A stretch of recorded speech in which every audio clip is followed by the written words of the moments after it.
CS Bapna high school कनिष्ठ महाविद्यालय सरस्वती कन्या विद्यालयात राजीव गांधी अपघात विमा योजनेअंतर्गत चेक वाटप। याबाबत अधिक वृत्त असे की धुळे तालुक्यातील फागणे येथील CS बापना हायस्कूल कनिष्ठ महाविद्यालय व सरस्वती कन्या विद्यालय फागणे येथील हायस्कूल येथे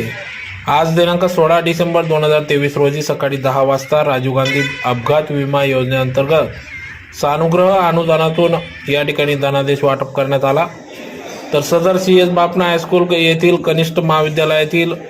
11वी सायन्सचा विद्यार्थी नरेंद्र त्र्यंबक पाटील हा विद्यार्थी शेतात काही कामासाठी गेला असता एका डबक्यात पुरात पडल्याने तो वाहून गेला। सदर त्याचा हा दुर्दैवी मृत्यू झाल्याने सदर शासनाच्या